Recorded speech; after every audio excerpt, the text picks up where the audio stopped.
If we can move on to cryptocurrencies, Rohit, why did Temasek, which is renowned for its exceptional due diligence, invest in FTX?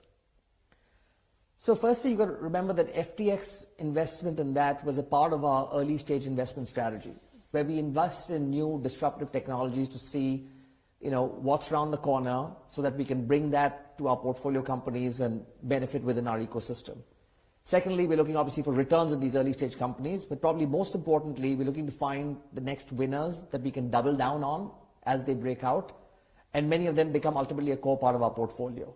So companies like Alibaba, Adyen, Meituan, Bill.com were all companies where we invested our initial check when the company was very early, but doubled down as they started breaking out. So FTX was a part of that strategy, and we recognize investments at that level as binary and risky, and therefore we rely on diversification. We cap early stage investments to 6% of our portfolio.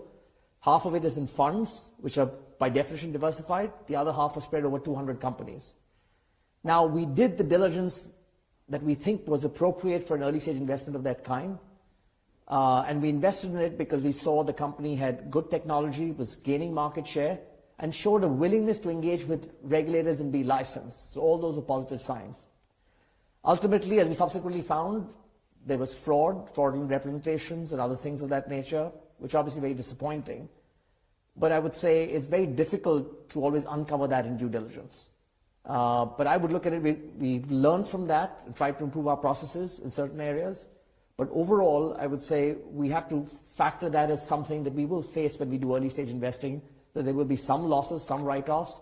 But the important thing for us is the whole portfolio of early stage investments should do well. Would Temasek invest in cryptocurrency assets or exchanges in the future, or is this an area and an asset class that is now off limits after this experience with FTX? So I would say we've never been looking to invest in cryptocurrencies. Even the investment in FTX was because we thought we were investing in the exchange, which allowed us to get fee-based revenue without taking balance sheet risk or any trading risk. Now, clearly, the way it functioned, that didn't turn out to be, but that was the thesis there. Outside of that, clearly, right now, post this incident, there's a lot of regulatory uncertainty in this environment. And I do think that it'd be very difficult for us to make another investment in an exchange in the middle of all this regulatory uncertainty. And you hit the nail on the head there in terms of the regulations. But if the right framework governing crypto exchanges does materialize, can it be investable? As I said, I mean, if it's, depending on how this evolves, if you have the right regulatory framework and we are comfortable with it, and you have the right investment opportunity, I mean, there's no reason for us to not to look at it. But as I said, at this point of time, we would not be comfortable investing in exchanges given the way things are right now.